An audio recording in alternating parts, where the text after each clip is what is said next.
Hey, David, how are you? Grant, I'm excited to be here. I'm doing well and looking forward to a great conversation with you. Oh man, I know this is going to be a great conversation. I just know before we got on recording today, our energy is connected, and in your story about adversity, where there's a crisis, there's an opportunity. You're going to share that with my listeners today, and also you're going to share the your journey from your book. Getting undressed from paralysis to purpose. So I can't wait to share your story, your book, and just your energy. Hey, let's go. Let's go. All right. All right. So before we get into your story, I love talking about mental toughness, being mentally tough. And I know you've had to learn how to be mentally tough. You've had to teach it. So when you think about being mentally tough, what does that mean to you? I think it's the ability to switch your perspective and to look at what is differently. If all you see is what you see, I don't think you're really seeing anything. And that doesn't allow for you to overcome because you're not seeing the right thing. So mental toughness takes you through the no's to find the yes, Yeah. and to look for that and know that that's a beginning and not an ending with what you do. And so mental toughness, it's like for me as a basketball coach or a former coach, as long as there's time on the clock, I can affect the game. And to me, that is the foundation of mental toughness. Yeah. It's the opportunity, right? Looking at it as an opportunity, as a Yeah. gift, Because right? there is an opportunity in every situation. Yeah. And look, you may have to search for it. Let's just put that out there. I'm not saying it's an easy thing. That's why the word toughness goes with that.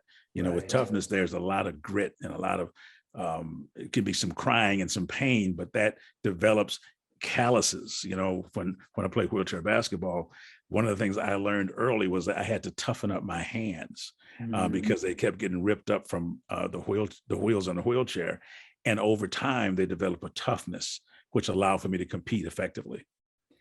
Yeah, it's and that toughness turns into grit, right? Yes. And that grit turns into resiliency, and it doesn't have to go in that order, but Right. right. And when you Right. think about, because I'm a Bills fan and I'm still a little bit raw on this past weekend. Well, I'm a Packers fan, so Oh, I don't we're know there. who's the illest or the rawest or the hurtest right now. Right. Let's talk about something else. Right, exactly. Well, when we talk about Mahomes, they've been looking at with 13 seconds left. There's an opportunity. How about that? Like seriously, that right there was one of the most remarkable things I've ever seen, because in my mind, I have to be honest with you, the game's over. There's 13 seconds. Yep. And I've coached and said, as long as there's time on the clock, you can affect the game.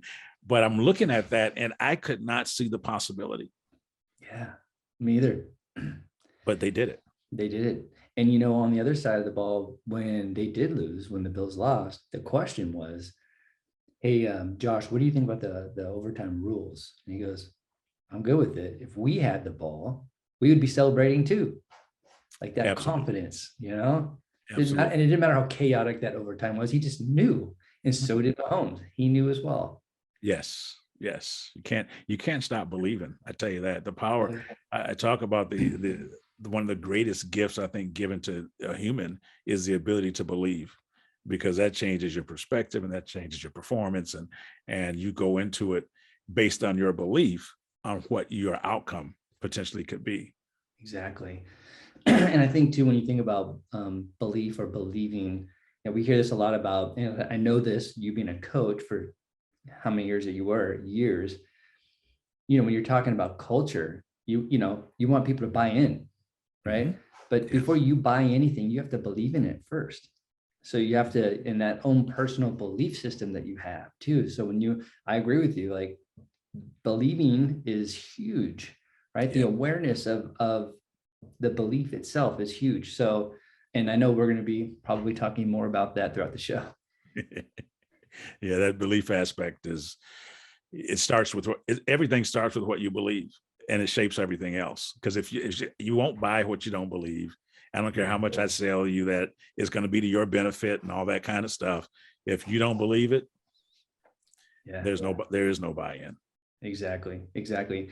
And we're going to talk about in a second here, and I know I've been saying this about your story and your book, but I want to set the stage here because again, where there's a crisis, there's an opportunity. And you turned a crisis into a humongous opportunity throughout your life, uh, based off your believing in yourself. Mhm. But what you have done in the last 3 decades, 4 decades plus is being in service, being in service from your wheelchair. So what does that mean to you being in service? Well, I don't think that. Well, let me say it this way. Um, I believe that serving others is the basis of your purpose. And purpose without service is not purpose. I don't know what that is. It's probably an activity. Mm, And I've always felt that the journeys that we are all on, whatever that might be, are not meant just for us. That there are people literally assigned to the benefit of your journey, and to find those people and serve them, it makes a big difference. I believe that if you just take a moment and take a vacation from your problems to help somebody else with theirs, it creates a different narrative for you, mentally and otherwise, about what it is that you're dealing with. And serving others is the end result of understanding your purpose. And because your purpose is greater than you, it's bigger than you. And when you can serve someone else, with no strings attached, right. not looking for them to give anything back to you, but to serve them because they have a need that you can meet. I get satisfaction from a lot of things, but there's nothing really like that at all. Exactly. I talk about it all the time about, the roles that we play as humans. There's so many different roles that we jump in and out of. But I don't care if you're a CEO, if you're a quarterback, it doesn't, when you are in service, that is the most rewarding role ever. Yeah. And I know it shouldn't matter if you're feeling great or feeling funky, but when you are feeling funky and you're feeling low, get into service. You'll switch your frequency pretty quick. Um, Absolutely. but it's hard to train yourself when you're so self-focused and so caught up in your stuff. Yeah, you're right. I think there's even scientific proof that when you begin to serve others and help other people, it does things for your blood pressure, and all these types of things that physically become better as you serve someone else. And again, that's not why you're doing it, but if you can get two stones, or whatever it is, two Yeah, birds with one stone, you might as well do that. why not, right? Yeah. Yeah. So let's get into it. Let's get into your story, and take my listeners back to when you were 15 years old. You're living your basketball dream. You're playing basketball, um, and share your experience when you had that spinal aneurysm. Yeah, it was October 19th of 1979. For those who see me now, I don't look that old, just so you know that. Uh, yeah, I one of my goals as a kid was just to play for my high school and to play basketball at my high school. And it was a Friday morning. I didn't make the team my freshman year of high school, and I was very disappointed about that. But I spent that next summer busting my butt and trying to get myself in position to be ready to go. And I woke up on a Friday morning with some back pain, and I went to school that day, took some exams, played a little basketball. I wasn't quite myself. And within 24 hours, I was in an emergency room having exploratory surgery because the doctor said that I had a blood vessel that had erupted on my spinal cord. So in a matter of 24 to 36 hours, I went from being known as Gus Williams to Dave Cooks is in a wheelchair now. And that was quite an event for me, but even more so, I think, for my family. I think one of the things that is underestimated in these things that happen, that it's not just the person who's impacted. It's his or her family and friends and community that also have to deal with how do we now move forward, and in my case, make the best of this so I can be a successful person. Yeah. And something like that can really affect somebody's belief systems and inner dialogue, can really get sucked into being the victim, right? Why me? Yeah. Like I went through some stuff the year before. I trained my butt off. Here I am. I'm playing basketball, and this blood vessel pops and destroys my life. Yeah. Did you Yeah. ever experience the victim mindset? And if you did, how long did you stay in it, and how did you get out of that? It's interesting. I think part of the benefit of being young at age 15 is that I had not grown callous to the world or knew about how things actually happen. I was pretty optimistic. I was 15 years old. I was liking girls. I had to get back to school. That's the only thing that was on my mind at the time. Right. Uh, that being said, I did have a question. I always wanted to know, if knowing why would change my circumstances, then I needed to know why. But I also, on the other side of that request was, if you're not going to remove the circumstances, then change me while I'm in the circumstance so I can know how to manage this and move forward. And um, what really changed, it's interesting.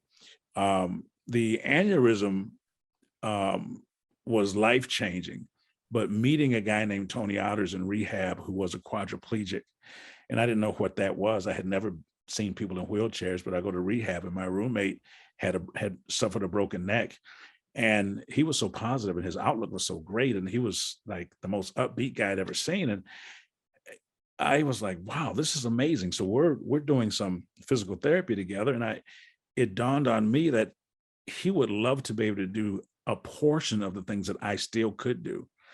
And it was that moment my perspective shifted. My mentality shifted about my situation. And I actually began to understand that I didn't have it as bad as I thought I did. And the reason was because of what I now saw. And it also put me on the road to service because I began to actually work hard in physical therapy for Tony, not for me. He motivated me, and I began to work hard for him because of what he couldn't do. And that really, I think, allowed for me that perspective shift, which happened within 2 days or a week or so of the aneurysm. That's what changed my life. The aneurysm was life changing, but Tony Otters, he changed my life. Wow. And there was in a way that you were serving him, right? Yeah. Like, even though that you were trying to get back, getting your stuff going, but you quickly shifted that energy and that focus to service. Yes. And I didn't know at the time that's what it was. Yeah. As you get older and you reflect and you start to think about things, I was doing what I was doing for him, not for me. It was no longer about my rehab. It was about my energy and vibration for him. And it made, man, I'm telling you right now, changed my life. Wow. And when you think about that moment, going back to being mentally tough, was that the most mentally tough you had to be in your life? Or was there other things after that where you were challenged? Yeah, well, I think becoming paralyzed is the ultimate mental challenge because every aspect of your life has got to be jump started or started over. You don't go to the bathroom the same way. Are you able to have kids? All of these things you have to deal with, these questions that are going in your mind as you're trying to figure out what this new life is. All you know is that all the relationships you had are now changed. You don't know what that means. You don't know how that's going to work out. And so you're dealing with this, that's the internal conversation that you're having is, what does this new life look like? And more importantly, for me, it was, who am I going to become now? Yeah. What am I going to create in this new space? And the one thing I knew this, Grant, I'm telling you, I knew this. I knew that my legs were paralyzed, but my passion and drive and purpose, I knew they weren't. I knew I still had to fulfill that and figure out how to do that now in a different way. And that's the mental challenge. Getting undressed, you talked about the title of my book, and we all get undressed all the time. We do it, and it represents change and growth and that type of stuff. But for me, it was about regaining some independence because I had to learn how to get undressed and get redressed and undressed in order to go home. I Mm. failed at that a few times before I finally got it. I failed at a number of those things in rehab before I finally got it. That was the mental battle that, Wow. all right, I got to do this. I have to do this so I can go home. I have to get this so I can move on. And there was no moving past that. And you failed until you got it. And with each failure, I was failing less, believe it or not. I was Wow. getting it better each time, but it still wasn't a success. But Right. eventually I got it. Right. Well, it's about reps. You want to get good at something, you got to do a little bit each day for a long time. That's right. Right. That's right. Yes. Yes. Well, you know what's really interesting is in a couple of years ago, I had a gentleman on my show named Robert Paler. I don't know if you're familiar with him, but he was a rugby player for UC Berkeley. Their program it's the number one rugby program in the country. They've won like, I don't know, 30 national championships, and he was a part of a couple of them. And he ended up getting paralyzed in a game, and it was neck down, but he almost lost his life. It was really bad. And he was never going, like they said, like he has a hard time eating. He had to be fed through a tube for the rest of his life. And so he said that when it all happened, and he was in his the hospital room by himself, he realized, he's like, yes, I'm going to lose almost everything physically, but nothing changes mentally and emotionally, even though emotionally he's got to deal with some stuff. But he said, my discipline, right? My competitive spirit, like he just kept on, my love for things, that doesn't change. Oh, And within 2 years, he can walk. Well, it's been a lot longer now, but I think within 2 years he can walk assisted with, nice. yeah. And it's amazing, his spirit, like it didn't break him. He would just bend with it, right? Wow. Yeah. And you know what's interesting? And I know I was excited when you said that because that type of progress wasn't available back when I had my spinal aneurysm. Mhm. And to be able to see people recover to a degree of having some of that independence, I think that is just outstanding, Right. and um, hey, I'll be next in line. So, Heck yeah. Well, and it just brings up too, he's a good friend of mine. He's a former teammate of mine. His name is Roman Reed. I don't know if you're familiar with him, but Roman Reed has a research program called the Roman Reed Spinal Cord Injury Research Program, and he's on the forefront of stem cell. Uh, he got paralyzed in a junior college game the year after I left my junior college, and he's been in a wheelchair ever since. But his program has helped a lot of athletes and people walk again from hmm, stem cell. wow. So with that being said, like is that an option, or could that help? Oh, you know what? I think it is obviously it's working. It's Right. not at the degree where I think it's um, for the general population yet. Right. But I think that I'm a big believer. I believe in God, and I believe God is science, and so I believe that He can heal supernaturally through science. However, whatever mechanism he so chooses to use, Cooks is open to that. So I'm not one of those that says it's got to be this way only. No, you Right. know what? If whatever will cause, this year when we started 2022, I wanted this year to be surrounded with only things that prosper me. And whether that's relationships, whether that's belief systems or whatever, if it's not moving me forward in this day and age, I just can't get with it. And I don't know, I can't tell you exactly how it's going to move me forward, but Right. I'm open to it as long as it does. And so yes, stem Yes. cells, all that. I'll look at it.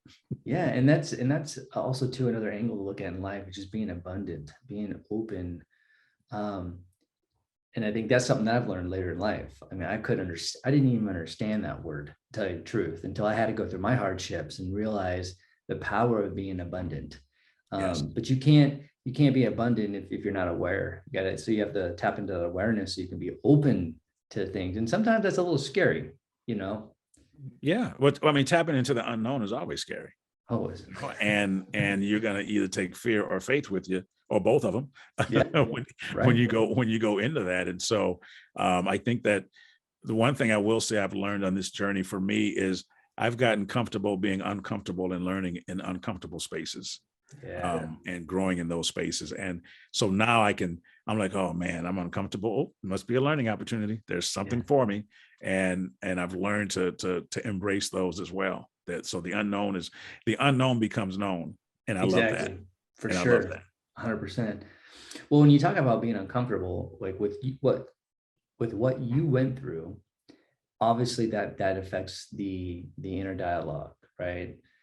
And I've seen it happen to me. I got caught in a negative loop for years, almost 2 decades, and I didn't know how to break it. And so, and you and I were talking about this before we were recording today, about negative self-talk is kind of this silent epidemic because everybody has it, and we're actually programmed to have negative self-talk, and we go to it faster and easier than positive self-talk. So when you think about what you went through, how did you manage your thoughts? How did you actually learn how to reframe and just not it's really hard to shut them out, but to move away from them into a more optimistic mindset? Um, it was very simple for me. I began to celebrate the small wins. A little win here. And you got to understand, when you go from walking to not walking, you have so many things that you got to deal with. So many. And if I would have tried to eat the entire cake at one time, I would have had a problem. So I began to dissect it a little bit at a time. And I would give myself self goals for that day. And I would try to accomplish those goals, and I would celebrate those goals. For me, when I found myself having success, it brought more success and it built my confidence. And when my confidence got strong, my mindset began to shift into this thing about I can win this, and I can win it all because I've won these little things along the way. Were there losses in there? Absolutely, because no one has an undefeated life. But what do you do with those losses, and how can you make them into wins? That's really what I ended up doing. I never. I think my parents wired me and wired all of me and my siblings to not doubt ourselves. I mean, they always talked about, we don't care what you do, just be the best at it, and we'll support you. We don't care what, just get out of our pocket, of course, and Right. and do the best you can, and we believe in you. And I think I heard that over and over and over so much. And again, I was 15, so I was still in my formative years, but I had been but things had been deposited in me that all of a sudden began to grow in that adversity. It's amazing how during those crises, those things that were in the background, in the back of your mind, come to the forefront, and you don't remember how you got there. Right. But it was planted in there. And so that really, I think, helped me a lot. I literally, I still live one day at a time. I can't, I don't look beyond today. I don't look beyond this moment, to be honest with you. Right. And I try to live in the moment, maximize that moment. And that helps me mentally to stay focused as well. I think sometimes if you're not disciplined in your thought process, it can take you places where you don't need to go. And I've learned that the greatest instrument on my head is my ears. And so whatever I hear becomes what I believe, because I can see stuff and discard it. But if I keep listening to it, it changes my mindset. So I'm pretty particular about that as well, though. Wow. Well, I want to get deep on you right now, but I'm going to get deep. And I do want to talk a little bit more about your book. But, when you think about your wheelchair and, you coach under Coach K. You're a championship coach in high school for years. You've done great stuff in the educational sector and also with companies as well. But when you're working with athletes or performers and they're going through their baggage, right? Does your wheelchair, do you use it as a symbolic tool, like to, as, because your energy is off the charts, your optimism is incredible.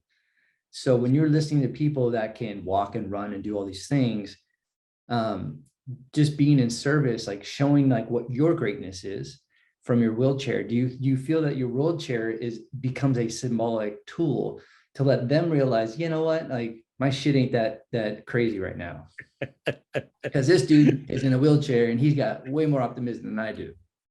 Let me tell you a quick story about that. There's Yeah. a young man, well, he's a father now of two, and a kid named Shay McNamara who played for me in high school. And he tells me this story. I don't remember it at all. And I guess we had them doing some running or something. And, they were complaining about, high school kids, blah, blah, blah, blah, blah.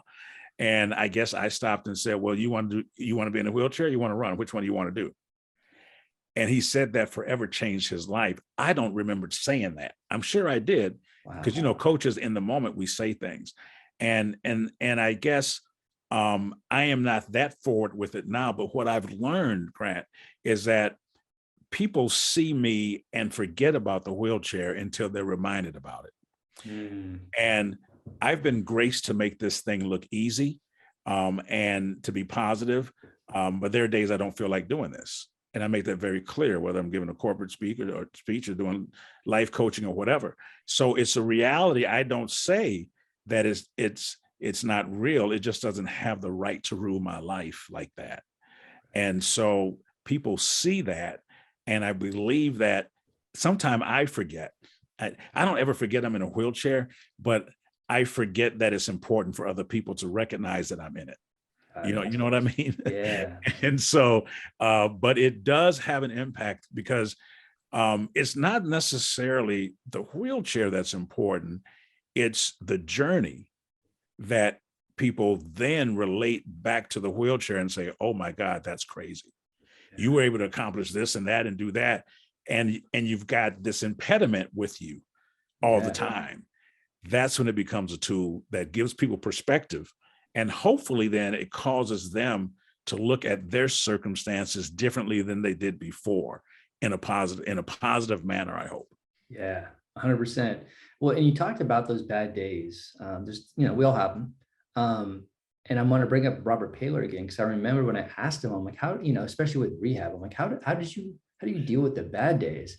And it was this thing changed my life, the way I look at bad days, because we don't have bad days. And he even said this, he goes, if you think about it, Grant, we don't have bad days, we have bad moments, but we choose if we wanted to actually color the rest of our day. So it's not about having a bad day, it's just a bad moment. Yeah. And I'm like, wow. And when you talk about being great, like greatness happens in the moment, it doesn't happen in the future or in the past. So if you can actually have that awareness and that reframe that in this moment, it does suck and it's funky, but it's not going to color. It's just this moment. Yep. It's just this moment. Yeah. And you know what? You can deal with moments a lot better than you can deal with an entire journey. That moment, if you can master the moment, you hear it all the time. And it's become cliche, but it's true. If you will just make sure that whatever that little moment is right there, that you are on top of it, regardless of the outcome. Yeah. Because sometimes you can do all the right things and it just not work out in your favor. But if you're okay with your effort and you're okay with your mindset, then you know what? Once you've done all you can't do any more than what you can do. Exactly. And then you have to move on. Totally. It's like baseball. You can go 0-4, 0 for 4, do everything right.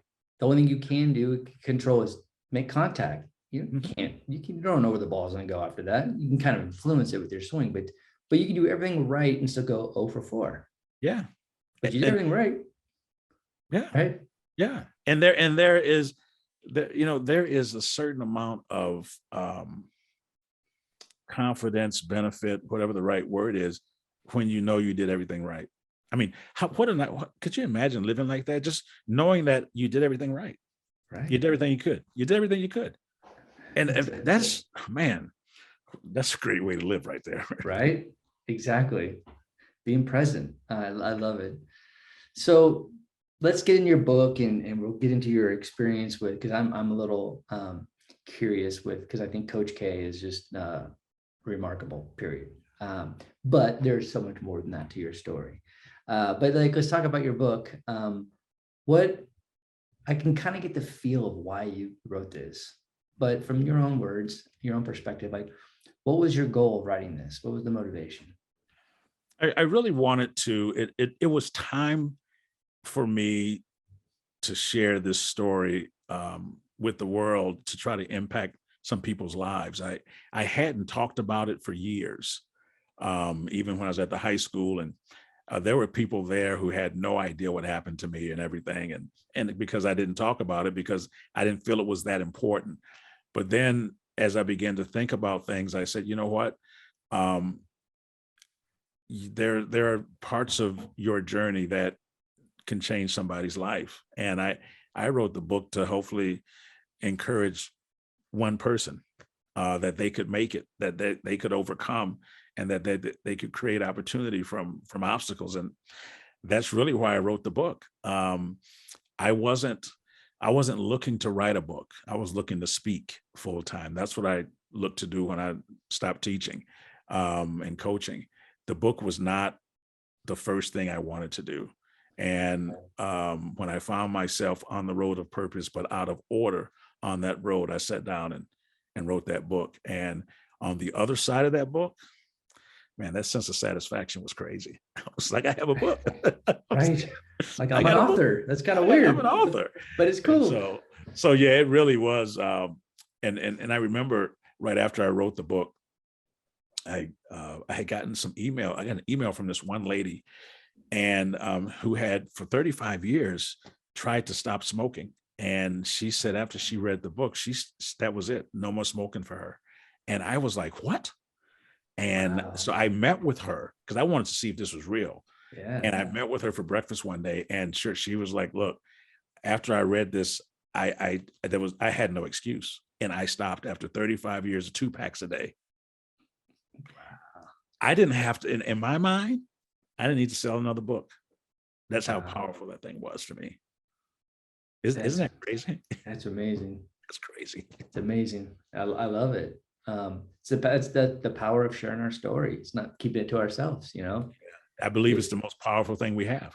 Yeah. Is our story. And you know, for people that are listening, and your story is significant. It doesn't have to be somebody else's story, because it's yours, and because it's yours, it's significant. And I think that people underestimate, you know, and you've been in crowds where you speak and stuff, and I'm looking at that room, I'm like, there's probably 1,000 stories in here, you know, that haven't been told, that need to be told. The person next to you probably has something they've been through that can help you, you know. And so and that goes back to that whole thing about service, you know. And this book is meant to serve other people and to help them with whatever they're dealing with. Yeah. And it was crazy. It just came up in my mind is, again, years ago, I had Valerie Condos on my show, who is by far the best Division I collegiate gymnastics coach of all time. She's got unreal records, unreal. And she's just a beautiful human being. But when she talks about bringing in freshmen, her first conversation is about how unique you are. There's like, you are so special. And she like emphasized that there's only one you on this earth. There's nobody like you. And with that being said, because you're so unique and nobody's like you, your story is so unique. Yeah. Right. Yeah. And only you can tell it the way you can tell it, you know? Right. Exactly. Man. So when you think about all the adversities that you went through, right? Like, what people don't know is that, like, you know, you played basketball, you had a dream to play basketball. Well, that was taken away from you, but you kept on staying with the sport. You coached, you went back to school to get your MBA, but you didn't get into Stanford. Right. So, but you kept on going. Yeah. We don't have to talk about that. not getting into Stanford. That's like a Green Bay Packer thing too. Let's not talk Okay. about that. Well, and it's funny because we can either let those things control us and say, I'm not good enough, whatever, but you kept on moving forward and you got your MBA, right? You coach for Coach K for Duke, right? Yeah. And then you just impacted student athletes after that, that, and also workplace professionals, which I call corporate athletes. So, I mean, you didn't let this stop you. And that's, to me, that's remarkable. And so I don't know. I mean, I know your whole story is about just persevering. Yeah. And you know what? It's also about being open to change and Mm, finding a different way to still be passionate about the things you're passionate about. Just because I could no longer dunk the ball didn't mean I couldn't have an impact with the ball. And I had to really be open to that. And I'm grateful for mentors that I had in my life along the way who were like, you know what, Cooks, you need to scratch that itch because you talk about basketball like it's your girlfriend, and and you need to do something with that. yeah.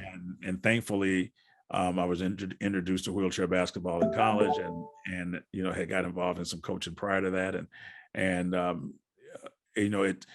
I didn't know that little orange thing with 9 pounds of air in it would take me into other parts of the world and that kind of stuff. So um, you never know where you're going to end up, but you won't end up anywhere if you don't start moving. I can tell you that. Yeah. And I ended up at Duke, as you said, and to get my MBA. And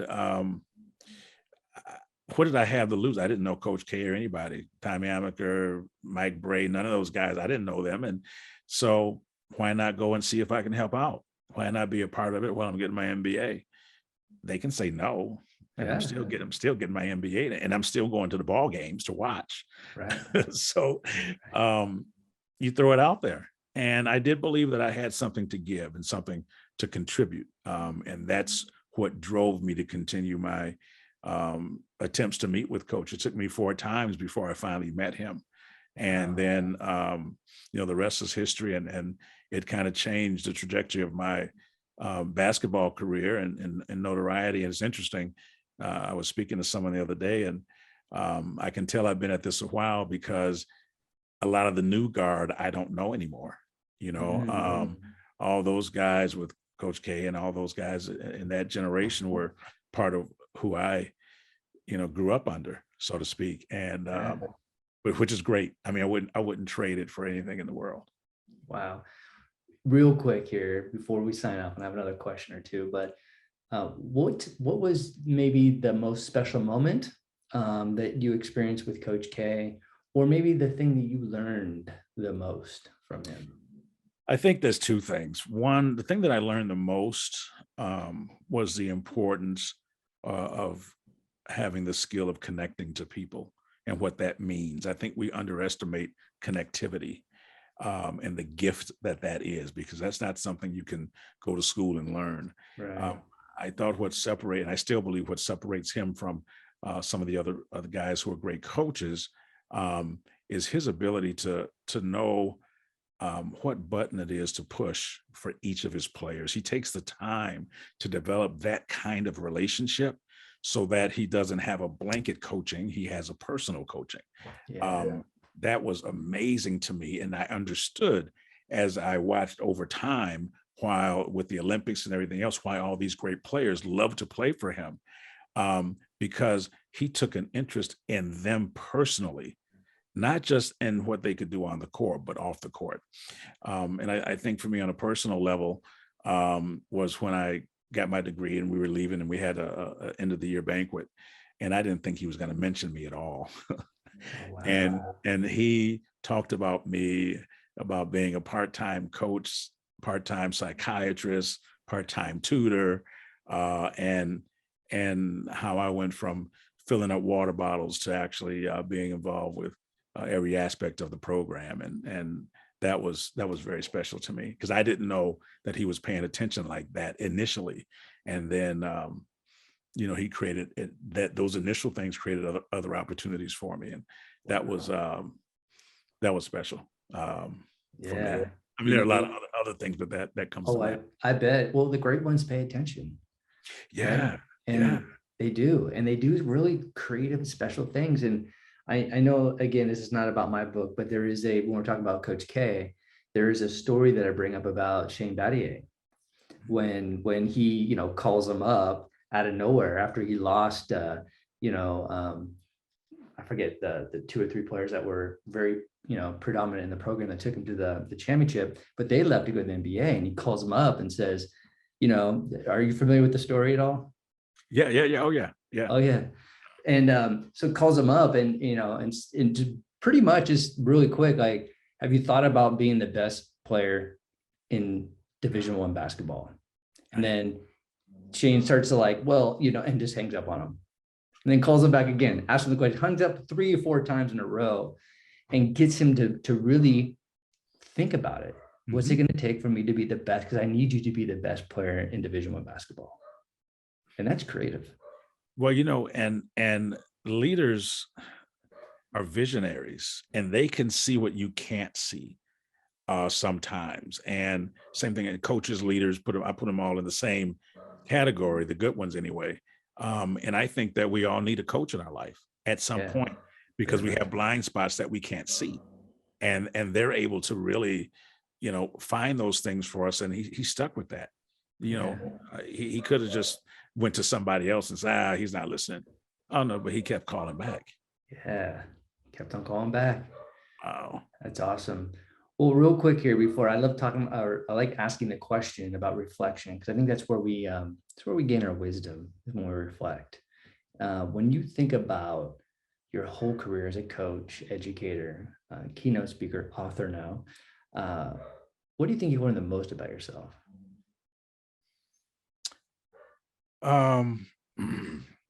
That I have been blessed, and gifted to make a difference in people's lives, that I don't know why or how, but it's what I have to give. And I'm grateful that I have it, and I'm going to give it until I can give it no more. I love it. I love it. Well, Dave, or I can call you Cooks now. Thank you so much. Like, this was an honor to share your story, your energy. Obviously, we could spend another hour or two really getting into the nuts and bolts of your book and your journey, but I'm gonna leave that for the listeners to follow you, and also to get your book so they can learn more about your journey. And with that being said, how can my listeners buy your book and learn more about you? There's a number of ways. You can go to my website, which is davidcookspeaks.com. If you'd like an autograph copy, I'll do that for you. Otherwise, you can go to Amazon, and I think Barnes & Noble has the book as well. So that's where you can get the book. And you can also just follow me on social media at DCE Speaks is most of my things, and also for my podcast. Awesome.